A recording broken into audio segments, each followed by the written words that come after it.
அதை சொல்லியிருக்கோம். அதாவது இப்போ நேற்று நாகர்கோவில் கிளை சிறைச்சாலையில் ஒரு மாற்றுத்திறனாளி கொடூரமான முறையில் தாக்கப்பட்டு சிறைக்குள்ளேயே மரணமடைந்திருக்கிறார், கொல்லப்பட்டிருக்கிறார். அதன் மீது நடவடிக்கை எடுக்க வேண்டும் என்பதை ஏற்கனவே நாங்கள் வற்புறுத்துகிறோம். நேற்றைய தினம் சிறை வார்டன்கள் 3 பேர் கைது செய்யப்பட்டிருக்கிறார்கள்.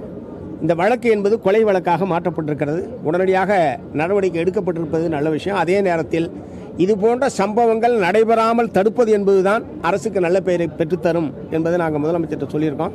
அதே மாதிரி அந்த பாதிக்கப்பட்ட அந்த மாற்றுத்திறனாளியுடைய மனைவி படிச்சிருக்காங்க, அவங்களுக்கு அவங்களுடைய தகுதிக்கேற்ப ஒரு வேலை வாய்ப்பை வழங்க வேண்டும் என்பதையும் முதலமைச்சர் இடத்துல சொல்லியிருக்கோம். ஆத்தூர் நகராட்சியில் தூய்மை பணியாளர்களுக்கு 100 ரூபா பத்திரத்தில் கையெழுத்து வாங்குறதாகவும் பிஎஃப்லாம் கேட்கக்கூடாது, நீங்கள் போராட்டம் பண்ணக்கூடாது, உரிமைகளை கேட்கக்கூடாதுன்னு அதில் அறிவுறுத்தல் சொல்கிறதாகவும் ஒரு குற்றச்சாட்டுகள் வைக்கிறாங்க. இல்லை, தூய்மை பணியாளர்கள் ஒப்பந்ததாரரிடம் கிட்டத்தட்ட ஒரு அடிமை நிலையில் தான் வைக்கப்பட்டிருக்கிறார்கள். தமிழ்நாடு முழுவதுமே, ஆத்தூரில் மட்டும் இல்லை, தமிழ்நாடு முழுவதுமே தூய்மை பணி என்பது ஒப்பந்தத்துக்கு விடப்பட்டிருக்கிறது. இந்த ஒப்பந்தம் ரத்து செய்யப்பட்டு தூய்மை பணியாளர்கள் அனைவருமே நிரந்தரம் செய்யப்பட வேண்டும் என்பது மார்க்சிஸ்ட் கம்யூனிஸ்ட் கட்சியினுடைய கோரிக்கை. கடந்த காலத்திலும் அந்த கோரிக்கையை வற்புறுத்திருக்கிறோம், இப்பயும் நாங்கள் வற்புறுத்துகிறோம். அரசாங்கம் கொடுக்கக்கூடிய தீர்மானித்திருக்கிற ஒரு நாளைக்கு எவ்வளவு ஊதியம் என்று தீர்மானித்திருக்கிற அந்த ஊதியத்தை ஒப்பந்ததாரர்கள் தூய்மை பணியாளர்களுக்கு வழங்குவதில்லை. ஒரு மிகப்பெரிய உழைப்பு சுரண்டலும் ஊதியத்தை வெட்டுவது என்பதும் அந்த துறையிலே நடந்து கொண்டிருக்கிறது. அதுக்கு நிரந்தரமான தீர்வு என்பது அரசாங்கம் அவர்கள் அனைவரும் ஒப்பந்தத்தை ரத்து செய்து அனைத்து தூய்மை பணியாளர்களையும் பணி நிரந்தரம் செய்வதுதான் அதுக்கு நிரந்தரமான தீர்வாக இருக்க முடியும்.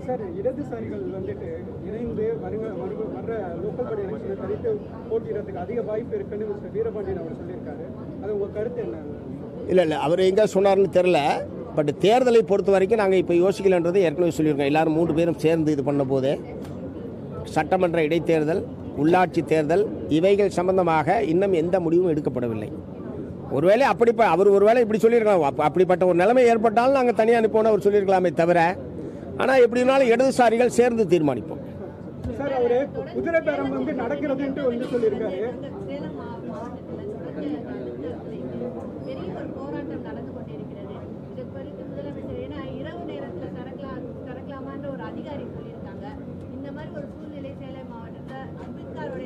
அதாவது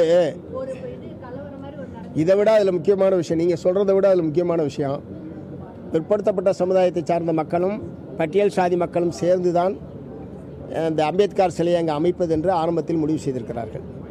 பிற்படுத்தப்பட்ட சமுதாயத்தை சேர்ந்த மக்கள் அதற்கு ஏராளமான நிதி உதவி செய்திருக்கிறார்கள். சிலை அமைக்கப்பட்ட போது அம்பேத்கர் கால் மேல் கால் போட்டு கொண்டு உட்கார்ந்துருக்கிறார் என்பது தான் அதில் இருக்கிற பிரச்சனை. அவங்களுக்கு சிலையாக கூட அம்பேத்கர் கால் மேலே கால் போட்டுக்கிட்டு உட்காரக்கூடாது அப்படின்னா எந்த அளவுக்கு சாதிய பாகுபாடும் தீண்டாமை கொடுமையும் கோலோச்சு கொண்டிருக்கிறது என்பதற்கு இது ஒரு சிறந்த எடுத்துக்காட்டு. இந்த சாதிய ஆணவம், சாதிய மனப்போக்கு என்பதற்கு எதிராக தமிழக மக்கள் அணிதிரள வேண்டும். பிறப்போக்கும் எல்லா உயிருக்கும் என்று வள்ளுவர் சொன்னால் அதை போற்றுகிற நாம், ஆனால் சிலையாக கூட ஒருத்தர் கால் மேலே கால் போட்டு ஒரு பட்டியல் சமூகத்தை சார்ந்தவரும் உட்கார்ந்துருக்கக்கூடாது என்கிற அளவுக்கு கொடூரமான ஒரு நிகழ்வாக இருக்கிறது. நாங்கள் ஏற்கனவே வற்புறுத்தியிருக்கிறோம், அந்த சிலை மீண்டும் திறக்கப்பட வேண்டும். அந்த இல்லை அதில் கோர்ட்டில் இருக்குது அந்த வழக்கு. ஏற்கனவே அந்த சிலை சம்பந்தமான வழக்கு நீதிமன்றத்தில் இருக்கிறது. இதுக்கு இடையில இது யார் நடந்ததுன்னு தெரியல. நீதிமன்றத்தில் வழக்கு நிலுவையில் இருக்கிற போது திறந்தது தான் பிரச்சனைன்னு அவங்க சொல்கிறாங்க. இன்றைக்கு எங்களுடைய தோழர்கள் அங்கே போயிருக்காங்க. முழுமையான விவரம் தெரிஞ்சதுக்கு பிறகு நானே ரியாக்ட் பண்ணுறேன். பட் எப்படி இருப்பினும் அந்த சிலை முறையாக திறக்கப்பட வேண்டும்.